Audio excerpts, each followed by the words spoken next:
Halo, Assalamualaikum warahmatullahi wabarakatuh. Perkenalkan, nama saya Muhammad Arda Pramedita, asal Prodi Ilmu Administrasi Publik semester 5 dengan NIM 20307111050. Di sini, kita akan belajar sedikit tentang beberapa tema ya teman-teman. Sebelumnya bagaimana nih kabar teman-teman? Baik-baik aja kan hari ini? Nah, untuk mempersingkat waktu, kita lanjut aja ke materi pertama ya teman-teman. Pertama ada materi tentang BATNA, atau yang bisa disebut juga Best Alternative to a Negotiation Agreement, yaitu langkah-langkah atau alternatif-alternatif yang akan dilakukan oleh seorang negosiator bila negosiasi tidak mencapai kesepakatan. Nah, contohnya bila pasal mengenai besarnya pesangon yang harus diberikan dalam proses PHK yang diajukan pihak pengusaha tidak dapat disepakati oleh pihak serikat pekerja. Maka negosiator dari pihak pengusaha mempunyai dua pilihan, yaitu mencoba untuk melakukan trade-off dengan pasal mengenai penambahan cuti atau meninggalkan perundingan bila tidak ada tanda-tanda positif dari para perundingan pihak serikat pekerja untuk mau beranjak dari posisinya saat ini.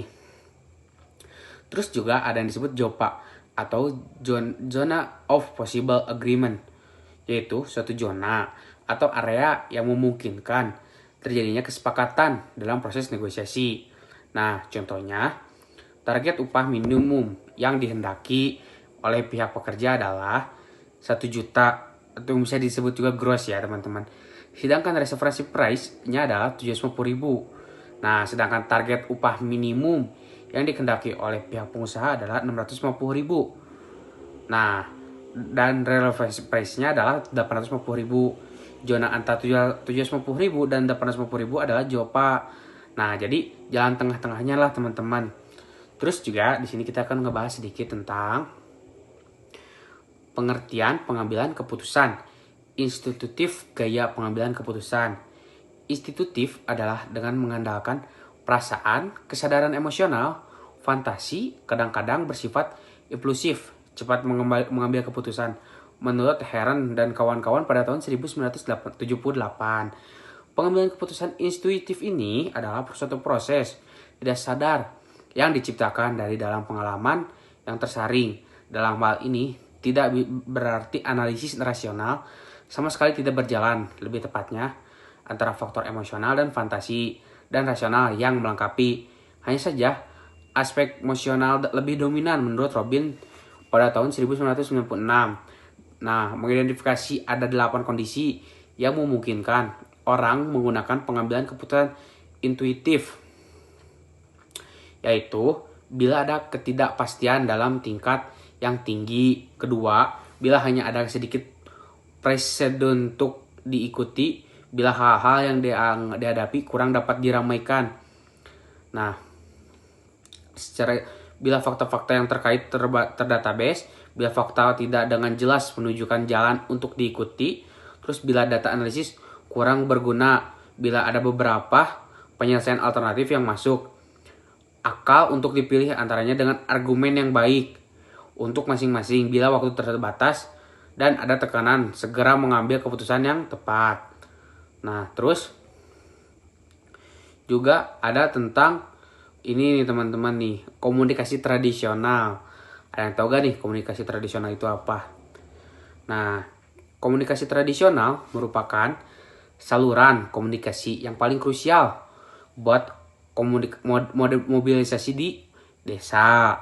Di zaman dahulu, komunikasi tradisional dilakukan sang warga primitif menggunakan cara yang sederhana. Seiring menggunakan perkembangan teknologi, komunikasi tradisional mulai luntur serta jarang digunakan. Tetapi masih ada sebagian orang yang masih tetap memakai komunikasi tradisional ini sendiri. Misalkan warga pedesaan. Komunikasi tradisional mempunyai peranan yang sangat penting dalam suatu rakyat sebab bisa mempererat persahabatan dan kerjasama buat mengimbangi tekanan yang datang berasal dari luar.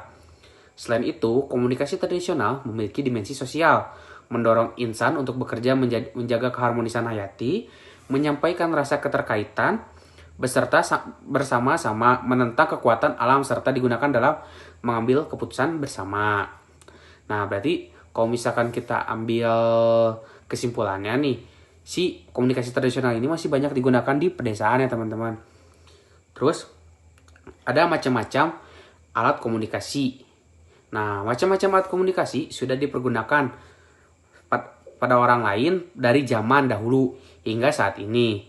Seiring menggunakan terus berkembangnya zaman dari masa kemudian hingga ke masa terkini, sekarang ini banyak sekali alat komunikasi sudah dipergunakan dan banyak juga yang sudah ditinggalkan sebab telah terdapat yang lebih sophisticated atau yang bisa disebut juga lebih modern ya, modernisasi. Nah, terus ada indera komunikasi. Adalah seluruh media atau indera yang digunakan buat mengembangkan atau menyampaikan isu, baik itu isu kepada satu orang saja ataupun pada orang banyak atau bisa disebut juga kita grup ya teman-teman. Indera komunikasi ini tidak hanya berfungsi buat menyampaikan gosip saja tetapi juga membuat isu. Nah, biasanya ibu-ibu ya teman-teman. Macam-macam indera komunikasi mampu dibagi berdasarkan zaman penggunaannya. Indera komunikasi bisa dibagi menjadi dua macam, yaitu indera komunikasi tradisional dan indera komunikasi modern. Dulu masih keterbatasan pada berkomunikasi tidak sinkron menggunakan zaman kini yang sudah serba mudah. Nah, adanya smartphone itu teman-teman. Macam-macam indera komunikasi tradisional. Pertama bisa menggunakan lonceng serta kentongan. Nah, biasanya kalau kentongan di kita juga masih bisa digunakan ya teman-teman. Biasanya suka ada di pos hansip. Nah, terus ada macam-macam alat komunikasi tradisional. Yang pertama adalah lonceng, kentongan. Alat indera ini merupakan indera yang mengeluarkan bunyi. Maka asal itu ada beberapa alat yang mengeluarkan bunyi lainnya yang dijadikan macam-macam alat komunikasi tradisional. Kentungan hingga sekarang ini masih relatif sering digunakan waktu pos ronda atau melakukan sahur. Sedangkan lonceng masih digunakan di beberapa sekolah ataupun gereja. Nah, biasanya kalau di Sukabumi itu ada di SMA 4 teman-teman. Lonceng itu digunakan, kalau misalkan zaman saya ya, digunakan ketika masuk sekolah ataupun mau pulang sekolah maupun ada ketika kita ada jam istirahat. Nah, biasanya si lonceng itu tuh dipergunakan. Terus juga kita akan ngebahas nih yang ramai itu ada yang tahu gak? ICT. Nah, teman-teman ada yang tahu gak ICT itu apa? Nah, ICT, Information and Communication Technology. Bukan aksi cepat tanggap, bukan ya. Atau dalam bahasa Indonesianya, lebih kita kenal sebagai teknologi informasi dan komunikasi. Merupakan sebuah pengertian yang memberi cakupan dalam segala aspek dan peralatan teknis dalam memberikan informasi, menyampaikan informasi dan proses dari teknologi tersebut. Ada dua hal yang menjadi sangat penting dalam dunia ICT ini, yaitu teknologi dalam informasi dan teknologi dalam komunikasi. Segala hal yang berkaitan dengan teknologi informasi dalam cakupan prosesnya, penggunaan alat pembantu, manipulasi, dan bagaimana informasi dikelola. Pada teknologi komunikasi, cakupannya lebih kepada segala hal atau bentuk komunikasi yang memiliki kaitan dengan penggunaan alat bantu sebagai proses dan pentransferan data dari perintah yang satu ke perintah yang lain. Kedua, konsep ini memang telah menjadi satu konsep yang saling memberi keuntungan dan terikat. Pada pertengahan abad ke-20, perpaduan dari kedua perangkat keras dan perangkat lunak ini telah membuat perkembangan teknologi komunikasi yang mampu memberikan pencapaian yang sangat pesat jika dibandingkan dengan teknologi-teknologi lainnya. Perkembangan dari perpaduan kedua teknologi ini sampai saat ini masih terus mengalami perubahan. Bahkan jika diperhatikan, era kini telah memasuki abad ke-21, tetapi kejenuhan dalam penggunaannya masih belum terlihat. Artinya, para pengguna masih tertarik untuk menggunakan teknologi ini dan para ilmuwan sendiri juga semakin mencari cara untuk mengembangkan teknologi yang ada. Terus ada perkembangan ICT. Nah, ICT kan masih ingat ya, apa tadi yang di awal? Informasi and Komunikasi Teknologi. Nah, perkembangan ICT. Pada era perkembangan teknologi komunikasi yang ada sekarang, kemajuan dalam komunikasi memang patut disyukuri. Karena memberikan segala kemudahan baik dalam tugas dan kewajiban yang harus dilakukan oleh semua umat manusia secara tidak langsung. Perkembangan yang ada telah memberikan dampak-dampak yang mengharuskan para manusia untuk mempergunakan kemajuan teknologi komunikasi tersebut. Penerapan dalam aktivasinya pun bermacam-macam. Ada di antaranya merupakan sektor perbankan, perusahaan, dan dunia bisnis. Dunia telah mengenal dunia baru, yaitu dunia ICT, di mana segala aspek mulai dikuasai oleh media teknologi komunikasi. Perkembangan dari sebelum abad ke-21 memang berawal dari perkembangan teknologi yang lainnya. Secara nyata, sejarah mencatat bahwa penyumbang perkembangan yang ada pada saat ini dimulai sejak penemuan telepon yang kemudian dapat berkembang menjadi jaringan komunikasi. Sebelumnya, perkembangan teknologi komunikasi yang menggunakan kabel mulai mengenal dengan perkembangan baru yaitu jaringan nirkabel. Kemudian, penggunaan dan pembangunan komputer elektronik mulai membentuk rangkaian-rangkaian komunikasi yang semakin luas. Selanjutnya, kemudian dalam dunia industri semakin memperkembangkan era digital dan multimedia sebagai generasi manusia yang baru. Perkembangan dari era teknologi informasi yang ada semakin lama semakin banyak membantu kinerja dari para usahawan ataupun pegawai-pegawai di kantoran. Penerapan dari teknologi informasi dalam lingkungan kerja meliputi pemenuhan keefisiensian dari waktu dan biaya. Penggunaan internet juga memudahkan para pengusaha dalam memasarkan perusahaannya kepada halayak publik. Nah, dan pencarian tenaga kerja baru lebih dimudahkan di dunia ICT ini. Kalau misalkan kita disebut itu di dunia globalisasi ya teman-teman. Jadi ada dunia di dalam digital gitu. Nah, dunia ICT ini memang memberikan peranan yang besar dalam kemasyarakatan di Indonesia sendiri. Prospek ICT dalam kehidupan kedepannya telah banyak memberikan kesejahteraan bagi masyarakat Indonesia. Bidang yang turut mengikuti perkembangan yang pesat dengan ICT adalah dunia perekonomian. Penggunaannya meliputi penggunaan ICT sebagai penunjang usaha kecil menengah menjadi lebih produktif. Hal ini nampak dalam urusan bisnis yang mengaitkan teknologi komunikasi dan informasi sebagai penggunaan dalam perdagangan elektronik atau yang bisa kita sebut juga e-komersil ya teman-teman. Nah, ini tuh kalau misalkan kita ambil titik tengahnya itu kalau misalkan e-komersil ini ada yang tahu gak apa nih? Ayo.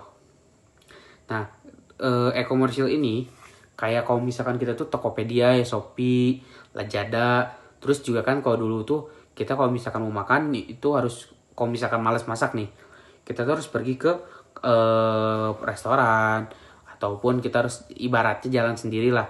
Nah, kalau misalkan zaman sekarang itu lebih mudah. Kalau misalkan dalam bahasanya itu ada dunia dalam genggamanmu lah. Nah, karena apa? Sekarang itu semua tuh serba canggih. Dari kita mulai mau makan, yang dulu kita harus berangkat, sekarang tinggal mesen lewat GrabFood, GoFood, ataupun tinggal kalau misalkan si pedagangnya deket nih ya, tinggal WhatsApp aja gitu kan. Nanti pun pedagangan itu akan sampai di rumah kita. Ataupun dulu kan bila mana kita ingin mengabari rekan, kawan, ataupun saudara yang beda kota atau beda pulau itu kan dulu tuh memakan waktu yang sangat lama ya teman-teman. Karena kan dulu itu menggunakan jalur pos gitu. Nah, kalau sekarang kan beberapa detik pun si pesan yang kita ingin sampaikan tuh bisa sampai gitu ke orang yang kita tuju. Karena, nah balik lagi kecanggihan di ICT ini loh teman-teman. Jadi dulu itu kita kalau misalkan mau ngirim nih, kita ambil hal simpannya itu ke Bandung. Nah, kita itu harus menunggu 1-3 hari nih teman-teman. Terus itu pun belum tentu sama teman kita dibalas. Nah, kalau misalkan sekarang itu lebih mudah. Jadi teman-teman tinggal buka WhatsApp, mengirim pesan apa yang ingin dikirimkan, 1-2 detik pun langsung sampai ke orangnya. Nah, di situ pun berpengaruh dalam pengambilan keputusan ataupun dari pengusaha-pengusaha. Jadi, lebih efisien waktu gitu kan teman-teman. Terus juga dulu kalau misalkan kita ingin berbelanja gitu kan, seperti baju, sepatu, kebutuhan lain pun kita terus berangkat gitu. Nah, sedangkan sekarang tuh kita bisa belanja itu lewat HP seperti lewat Tokopedia, Shopee ataupun yang lainnya gitu kan teman-teman. Nah, kita lanjut ke pembahasan ya. Perdagangan yang menggunakan pemanfaatan dari jaringan komunikasi internet ini disebut-sebut sebagai dunia e-komersil. Penerapan e-komersil dalam dunia perbankan juga bisa kita kenali dengan adanya transaksi dan penerapan perbankan melewati internet atau yang kita sebut juga sekarang m-banking ya. Nah, kalau dulu kan kita kalau misalkan mau transfer atau apapun, kita harus ke sana gitu kan, harus ke ATM terdekat lah. Atau enggak juga kita ke banknya langsung. Nah, kalau sekarang itu kita bisa ambilnya tuh digital gitu. Jadi bisa lewat HP gitu. Kalau misalkan kita lagi ada kebutuhan mendadak, kita ingin lihat cek saldo ataupun apapun, tinggal buka aja m-banking kita gitu kan. Nah, transaksi dalam dunia perbankan ini juga meliputi pengecekan saldo, transfer uang, pembayaran tagihan, pembukuan, dan informasi lainnya yang menyangkut rekening. Nah, ICT telah memberikan dorongan bagi para pelaku perdagangan, tidak hanya dalam perdagangan dan perbankan saja yang dimudahkan. Tetapi pada dasarnya segala sesuatu kini tidak usah lagi dikerjakan dengan cara lama atau tradisional. Memanfaatkan perkembangan teknologi komunikasi yang ada berarti kita bekerja dengan cara yang praktis dan meninggalkan kebiasaan manual. Secara garis besar dan pengamatan, penggunaan dasar perkembangan teknologi komunikasi yang masih akan tetap eksis dalam dunia baru ini adalah jenis mobile phone. Nah, kalau bisa disebut juga smartphone ya teman-teman. Karena kita lihat di lapangan gitu kan, anak kecil aja kelas 3 sampai kelas 4 SD itu dia udah punya HP gitu kan. Nah, jadi sekarang itu semua tuh serba dimudahin. Oh, kita mau apa-apa pun ada di genggaman gitu, ada di smartphone kita. Nah, teknologi seperti ini sudah bukan dianggap sebagai barang-barang yang memiliki nilai kemewahan, tetapi merupakan teknologi-teknologi sebagai pemenuh kebutuhan. Tentu hal ini juga didukung dengan adanya layanan akses yang murah yang disebut juga sama kita internet ya. Dan beberapa smartphone yang tergolong memiliki harga yang masih terdapat diraih oleh kalangan menengah maupun kalangan di bawah. Banyaknya pengguna juga menjadi salah satu faktor pendukung dari globalisasi teknologi komunikasi ini. Nah, jadi selain itu juga kita bisa itu loh teman-teman, cara cari simpelnya tuh apapun yang kita inginkan bisa kita raih kapanpun gitu kan, asal kita hanya punya smartphone. Terus kita pun kerja juga kan, dulu kalau misalkan kita kerja itu dengan harus berseragam ataupun berangkat dari rumah. Nah, sekarang itu bisa work from home gitu kan. Jadi bekerja dalam rumah ataupun bekerja dalam hal-hal komersil. Terus juga ada apa sih, kita mau ngebahas tentang komunikasi pengambilan keputusan nih. Ada yang tahu gak pengambilan keputusan itu apa? Nah,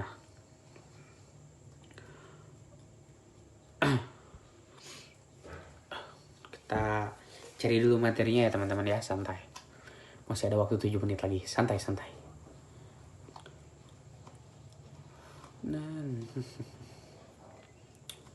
Duh, ada siapa ini? Pengen masuk video.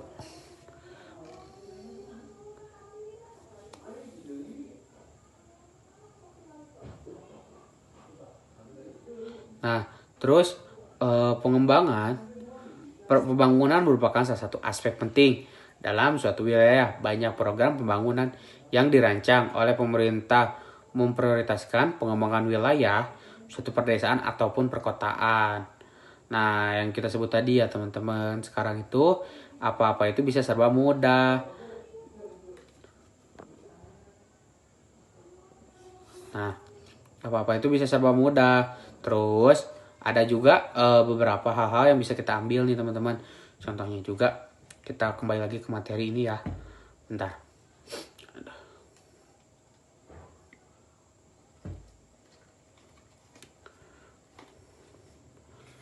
Terlalu pusing guys, banyak yang harus dibahas.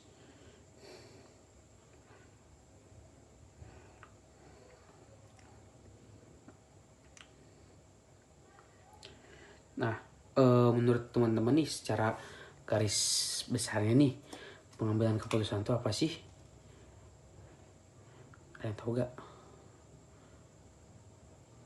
Pengambilan keputusan dalam kehidupan sehari-hari aja. Ada yang tahu gak? Ayo. Nah, pengambilan keputusan itu banyak juga ya model-modelnya. Kita bahas dulu tentang metode pengambilan keputusan intuitif. Nah, gaya pengambilan keputusan intuitif biasanya dipakai ketika informasi yang tersedia terbatas, dihadapkan pada situasi yang baru atau tindakan yang tidak biasa. Dalam hal ini, seseorang mengambil keputusan berdasarkan pengalaman yang terdahulu dan melibatkan perasaan dan emosi yang mendalam ketika mengambil keputusan. Terus apa sih metode jenis-jenis metode pengambilan keputusan? Nah, ada keputusan terstruktur, keputusan tak terstruktur, ada pun keputusan yang semi terstruktur. Biasanya keputusan yang berkaitan dengan persoalan yang telah diketahui sebelumnya. Itu kan yang terstruktur. Misalkan nih, kayak teman-teman misalkan lagi dalam dunia bisnis. Terus teman-teman tahu nih apa yang ingin teman-teman capai, apa yang ingin teman-teman raih. Nah, biasanya kan teman-teman tuh harus mengambil suatu keputusan ya agar si apa yang kita ingin dapatkan itu tercapai gitu, teman-teman. Terus juga ada keputusan tak terstruktur. Nah, biasanya ini tuh persoalan baru. Jadi misalkan kalau misalkan kata bahasa biasanya tuh itu loh apa? Bukan asal juga, apa ya disebut biar enaknya? Inisiatif lah. Sorry ini kalau salah, biasanya disebut inisiatif. Terus keputusan terstruktur, biasanya kalau keputusan itu ada plannya gitu kan. Misalkan nih teman-teman tahu ini tuh bakal gimana, tapi teman-teman tuh membuat plan kedua. Nah, itu yang disebut semi terstruktur. Terus juga ada 3 langkah nih cara mengambil keputusan. Yang pertama, menyadari dari dampak apa yang dipilih atau yang dibuat. Kedua juga, ketahuilah apa yang nilai-nilainya. Terus juga buat keputusan untuk memulainya. Nah, jadi juga ada beberapa caranya buat nggak asal ngambil aja gitu, teman-teman.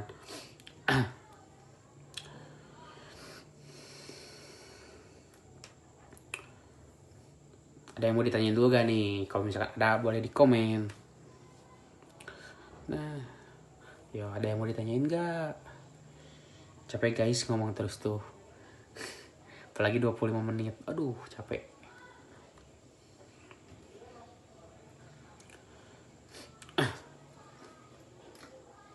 Masih semangat gak?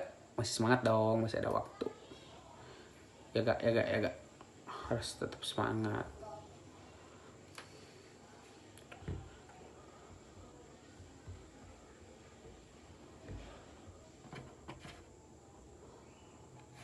Tah, teman-teman.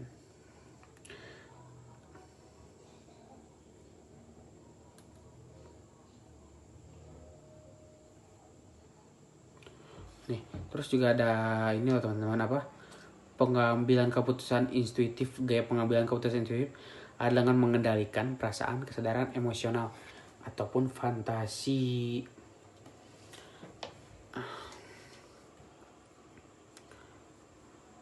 Ayo dong, ada yang mau ditanyain dulu gak?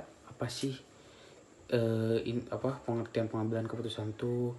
Terus juga apa sih batna? Terus juga apa sih jopa gitu kan? Juga banyak juga sih yang pengen dibahas. Terus apa sih komunikasi tradisional? Terus komunikasi pengambilan keputusan, terus konflik dalam pengambilan keputusan, terus juga metode keputusan, mengembangkan perspektif jaringan. Nah, mengembangkan perspektif jaringan itu sebenarnya simpel aja dalam bahasa apa ya? Dalam bahasa lugasnya aja. Jadi kita tuh sebagai manusia, sebagai makhluk sosial harus punya jaringan gitu. Karena kenapa? Kalau misalkan kita memiliki jaringan luas, maka pertama apapun yang ingin kita capai, apapun keputusan yang ingin kita dapatkan, insya Allah itu lebih mudah gitu. Karena kita banyak kenalan gitu. Nah, terus ada yang tahu gak nih apa sih konflik dalam pengambilan keputusan, atau disebut juga game theory seperti teori drama atau Great Model for Conflict Resolution atau competition. Nah, biasanya konflik ini tuh jadi kita tuh bingung mau ngambil keputusannya bagaimana. Nah, biasanya kita tuh melalui drama-drama yang kecil-kecil lah. Misalkan kalau misalkan dalam bahasa ibu-ibu maya menawar, bila tidak dikasih kita pergi dulu agar dikasih. Nah, bahasa simpelnya seperti itu sih kalau misalkan dalam bahasa itu nyaman. Terus ada juga komunikasi pengambilan keputusan. Jadi biasanya kayak negosiasi lagi ya, negosiator lah kalau misalkan orangnya disebutnya. Terus juga masih banyak sih teman-teman yang pengen kita bahas. Cuman karena waktu yang sangat sedikit, mohon maaf bila ada kata-kata yang kurang berkenan di hati para teman-teman sekalian. Karena saya masih proses dalam belajar. Akhir kata, wabillahi taufiq wal hidayah. Wassalamualaikum warahmatullahi wabarakatuh.